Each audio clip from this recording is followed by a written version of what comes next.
update. I don't have too much for you guys today. Haven't really watched anything. Not a whole lot to talk about in terms of movies, shows, whatever. I know Better Man is out, which is that Robbie Williams biopic. I didn't watch it. I think the problem is Robbie Williams is pretty well known in the UK, but he's notorious for not really, having a huge appeal in the United States. I had never even heard of him before that movie came out. So, that on top of the weird shit with the monkey CGI just didn't really call to me all that much. I know I said I was a music guy last week, but I'm not. I don't really know everybody, and he's just one guy I'm not familiar with. But yeah, that's out. That's not performing very well. Sorry for everyone who worked on it. Yeah, we finished Squid Game season 2. That was kind of a mixed bag. A lot of things I really liked. I think it touched on certain characters really well. Same thing as the first season. The best stuff was the emotional beats with the characters and their interactions and how those things got paid off. But, it ended kind of abruptly. Definitely should have combined seasons 2 and 3. Those should have been one season. It feels kind of weird cutting a season off in the middle of a session of the games. But what can you do? I know the creator wants to get paid. He didn't make a whole lot of money on season 1, allegedly. So this was kind of his way of getting his paycheck. Make another season and another season. And that's how he gets his money that he didn't get for season 1. Because Netflix didn't have real high hopes for it. So good for him. I support that. It's not too big of a problem. I'm glad he's getting some money. Just some things in the plot that I didn't love. Some things that kind of felt like a lesser version of season 1. But yeah, I can't really judge it until we see the next season and we see where a lot of those things lead, how they get paid off, all that. In regards to reading, though, January has been a busy month. I've made some changes in my life in terms of my career, my day job outside of writing. But I have some free time now. So I'm looking to jump back into some more reading, writing, being more productive on that front. And I just finished I think it's my 17th Reacher book, The Midnight Line. This one is I believe it's the final one before the time jump. There's a time jump that starts with past tense, where it jumps ahead a few years and Reacher's older. He's like in his 50s. So this is the final book from like the younger era that ends like in his mid 40s.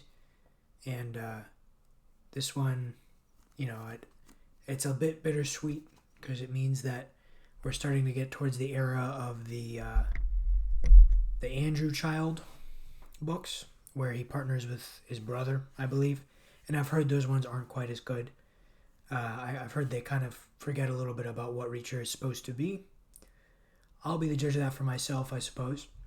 But this one was a pretty nice read. I'd give it a 4 stars. It it does what it needs to do. It's all the classic Reacher points. The ending was a little less actiony than usual. The plot of it, the gist of it is Reacher is fresh off of the scene from the last book. The girl from the last book leaves him, as always. And he kind of just hitchhikes up the country, stops at a rest stop, and he ends up in a pawn shop where he sees a ring from West Point, 2005, class ring, like a graduating class ring. It's about the size for a woman's hand, and he kind of looks at it and he wonders, what would draw somebody to leave this here, to pawn this. Maybe they're not in a good place in life. Maybe something happened to them. it's a younger generation than his graduating class, but he still feels kind of a kinship with them because he went to West Point. He was in the Army. And he decides he's going to try to trace backwards up the supply line and just find this person. And that's the plot of the book, essentially. He follows the pawn shop to a biker who then he has to mess with and find out where his supplier is up in Wyoming. Classic Reacher mystery story. Not quite as action-packed. And you know what? For the books, I kind of like that. I like when they're a little less action-packed. I know for the shows and the movies, they have to go a little bit crazy. They have to do a little bit of spectacle every episode, keep people watching. That's fine. But the books, because they're more mystery, they're more psychological, it's the prose that holds you in. It's being inside the character's head and talking with him, breaking things down, and making plans. That's the kind of stuff that really comes out of the books. And also the humor. There's a lot of like British humor in the books that I don't think the show or the movies really capture all that well. The show is still funny. It still has its moments, but like Lee Child's British and he's writing an American character in rural America. So to see the humor with that backdrop is I like it personally. I enjoy it. I know there was one part where there's a detective talking to her senior in the police department in this town in Wyoming, I believe. And she's talking about how they traced down a call from this crime boss that they're investigating out to a very rural town west of them, up the highway that's got like a really small population, and they have reason to believe there's going to be a homicide. And so they're debating on whether they're going to call it in to the sheriff's department or if they're going to try to track it down themselves. They ultimately decide they don't have the jurisdiction, so the senior officer asks her, the detective, could we call their sheriff's department? Could we get a hold of them realistically? And she says, well, given the size of the town and the geography of it, the sheriff's department's probably just 2 guys and a dog. Probably not all that big. And the guy says, okay, it's late right now. Call the department in the morning and we'll just have to hope one of the 2 men answers and not the dog. And that every character has that sense of humor to some degree. There's all sorts of dry, ridiculous lines like that in all of these books. And that's something that I really enjoy about them. I'm not British myself, but I can appreciate good humor. And it's funny to see it to the backdrop of an American setting, American characters. So it's a fun read. Like I said, 4 stars. Didn't do everything I wanted it to do. Wasn't as much of a punch to the ending as I had hoped, or at least as it had implied it was building up to. Felt a little bit breezy, almost. Like they got through the final confrontation pretty quick, without much of a hitch. But still worth reading. Still one of the good ones. My next read, or one of my next reads, I'm taking on a few reads going forward in the month of January. I've still got those 4 books from Sphinx, the novella competition. So I'm going to be reading The Brightest Star by Andy Peliquin. I'm going to be reading Once We Flew by Nikki Lee. Oxy Come Home by Phil Williams. Magic in the Mud Show by Nick Weissman. And Blackburn Station by Karen H. Lucia.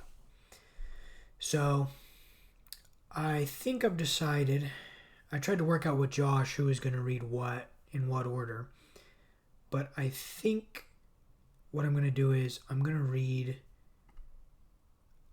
Oxy Come Home first. That's going to be my first read. After that, I'm thinking maybe Blackburn Station. I think that was the order I discussed with my brother. he, I don't remember. He might be reading The Brightest Star first. He liked the cover to that one. I did too. But I think that's where I'm starting. So I've got all 5 of those in my TBR for the month, right? But there's also a new release that just came out from an author that I'm sure if you know me, you know him as well. And that is Yuval Kordov. And I got the paperback to his new book right here. Orders of Magnitude. Not very long, right? Pretty much novella length. But I like his work. He did the Hand of God trilogy, which is kind of a incense punk, post-apocalypse sci-fi. That's how he describes his work, incense punk. I like that description, so I go with it.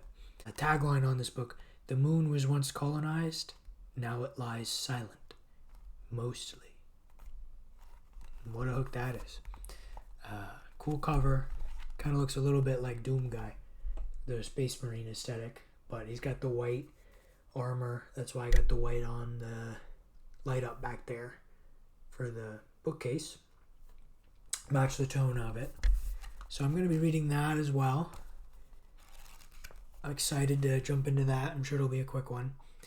And I'm also going to read the next Reacher book, which is Past Tense. Not sure I'm going to get through that this month, but I'm setting the goal for it because I've really just got a bunch of novellas on my TBR, right? That one, the 5 Sphinx novellas. So it shouldn't be too much reading. I think I can also probably fit in another full-length novel. So that's either going to be Past Tense, the Reacher book, or the next book in the New Jedi Order series. Haven't decided yet. I'll probably end up reading that one last. Anyway, I'm going to get through all these indie books first. I just read 2 TradPub books. Vector Prime, which was the Star Wars book, and obviously Midnight Line, the Reacher book. So I'm going to read a bunch of indie stuff over the next couple weeks. And then I'll read another big TradPub one. Trying to keep things balanced. But in terms of writing, trying to get back in the groove of things with book 3 for the Continuum series. I'm hoping my brother, Josh, also finds some motivation. I've been trying to keep him interested. He's in college, right? So he's kind of busy and he's got a girlfriend, right? I have a girlfriend too, though, and I still manage to write. So it's just a matter of getting that spark, getting that motivation, and sitting down to do it. And we're not both going to be motivated at the same time. That's something that I've learned as a co-author, is that there's going to be times where you're up and he's down, and he's up and you're down. You just got to write when you can. You know, we divide up the stories. This one we're doing a little bit character divided. So like I'm writing a lot of the Thomas scenes, and he's going to write a lot of the Maverick scenes. And we're kind of structuring it a little bit like that. We'll see how much we stick to it. But that gives me a good sense of what I need to write. The chapters, sometimes whole episodes, where it's mostly that character. So, excited to keep going with that. We're a good chunk of the way through, making progress. It's just a matter of waiting on him to get that same motivation, keep up with me a little bit. I have about 2.5 episodes written of a sequel to Slip Space Terra Nullius, my sci-fi book. I had a copy right here. I just dropped it off at a local library exchange thing outside of the nature trail. So I don't have it on me right now, Slip Space. But that's my sci-fi book. That's my solo book that I wrote on my own without my brother. And so if there's a long stretch of time where I'm writing and he's not, I'll go to that series. That's how I got that first book written. It was in between books 1 and 2 of the Continuum series, was when I wrote that one. So I've had some free time. I wrote a good chunk of Slip Space 2. I just don't know. I don't know if I'm jiving with where it's at. It's another like space thriller, right? It's a mystery-ish book, a thriller in a sci fantasy setting. I like the beginning. I like the first episode. I'm happy with that. I'm really happy with the first couple of chapters.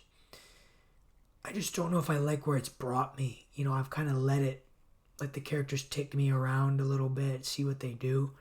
And I'm at a place right now, I don't know if I'm vibing with it. I don't know if that means I have to scrap the whole thing, if I gotta scrap the last episode and try to choose a different path. I don't know. I really don't know where to take it from where it's at. There's also like the first bite of another story in it, following a completely unrelated character in a different setting that is unrelated right now, but is going to meet up with Slip's side of the story. And I'm grappling with making that its own book. I don't know if I want it to stay part of this book, because like I said, I don't really like where this book's at. I might have to scrap a bunch. I might feel more motivated if I just take this part of it and write it as its own story. But then I don't know whether to set it in the Slip Space universe, to make it its own thing completely, follow its own rules. So it's really a whole mess on the Slip Space side of things. With the Continuum stuff with book 3, at least I know where it's going. I know where I want to be. I just have to write it. Problem is, I also have to wait for Josh to write his stuff. So, yeah, that's where I'm picking between them right now. But I'll keep you guys updated, obviously, on how it goes. We just got a very nice poster, fan art poster, for Three Rivers Plague, which is the first book in that Continuum series. It's on my Twitter/X, which is at Zach Forbes Bro, because I'm Zach Forbes, the Forbes brother. There's two of us, Zach and Josh. So that's Twitter at Zach Forbes Bro. You go there, you can see the poster. It's pretty cool. It's like a tour poster for their final concert that they're doing in the first couple of chapters when the zombie apocalypse breaks out. People seem to really like the band from that book. It's charming, the dynamic between Thomas and Nick and Harvey and all those bandmates. It's something that's hard to recreate in the sequels, just because they're also jaded. The survivors of the first book are also jaded now, and it's kind of a different world. They don't have the same attitudes necessarily. So, going back to that first book, seeing art and stuff, it brings a smile to my face. It reminds me of that first book. It reminds me of writing those characters, how they interacted and stuff. It makes me wish I didn't kill some of the characters that I killed. But it served the story. It needed to be done. I don't actually regret it. I just think about what could have been, But that's all I got for today. It's a quick one, so remember to eat, remember to exercise, and I will see you guys next week.